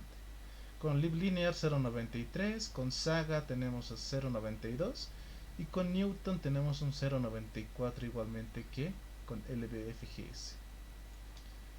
Entonces, igualmente aquí me da una advertencia con SAG, y saga es del último. Bueno, no, en este caso debería ser de saga. Con el tema de la convergencia, ¿no? O sea, debería darle más iteraciones. A ver, le voy a poner unos 5000, a ver, para que no exista problemas. Y no nos salgan esas advertencias. Bueno, en cuestión de iteraciones ya se demora, ¿no?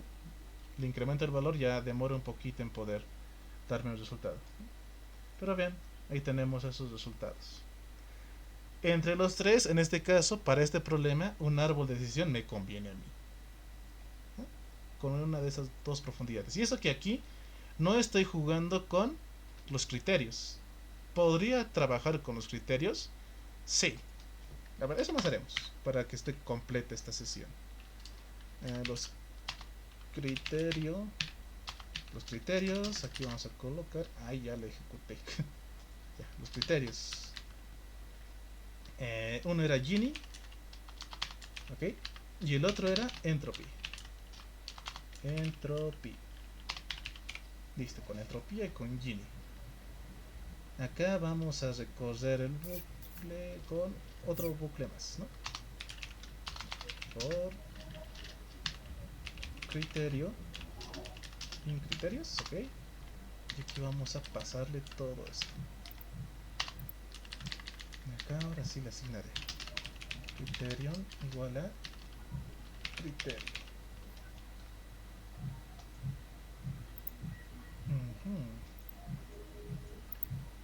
Y supuestamente tengo un error, pero no, ya no.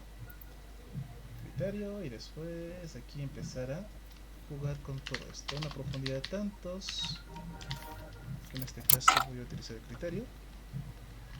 Creo que alguien tiene su micrófono encendido y escucho una banda. A ver, voy a poner acá criterio. Acá vamos a hacer criterio. Ok. Y luego la profundidad. Ya, a ver. Con Gini tengo el 0.94. Ya no hay mucha varianza por ese punto. 0.94, ya. Y con entropy es con el que consigo el 0.95. 0.95, ¿dónde está el 0.96? Que me estaba recomendando hace un momento, a ver, no lo encuentro. Aquí está, ¿no? Bueno, es netamente con Gini. Entonces con Gini es la configuración ideal a estas profundidades para tener un buen desempeño en este ejercicio, ¿no? Entonces aquí ya depende mucho de nosotros con qué algoritmo podemos trabajar. Y como les dije, hay muchos. No sé si tienen alguna consulta en este punto, chicos. ¿Alguna duda? ¿O alguna consulta? ¿Y qué les pareció todo lo que vimos hasta ahora, ¿no? Con este algoritmo estaríamos cerrando la parte de aprendizaje supervisado.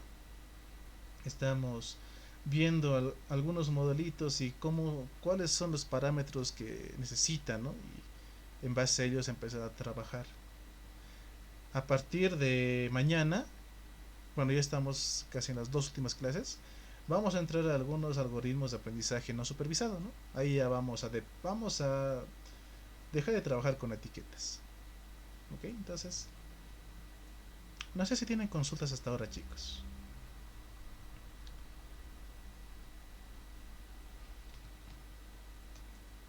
Tal vez pueden tomarlo como reto. ¿Dónde está? A ver, aquí les he dejado esto igualmente.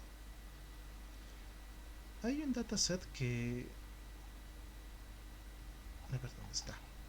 Bueno, en el contenido de la Classroom no está en este orden, pero sí les podrías invitar a que puedan averiguar y darle una solución a este problema, ¿no? Aparte de la tarea que tienen, ¿no? Pero eso lo pueden hacer tal vez terminando el curso y demás.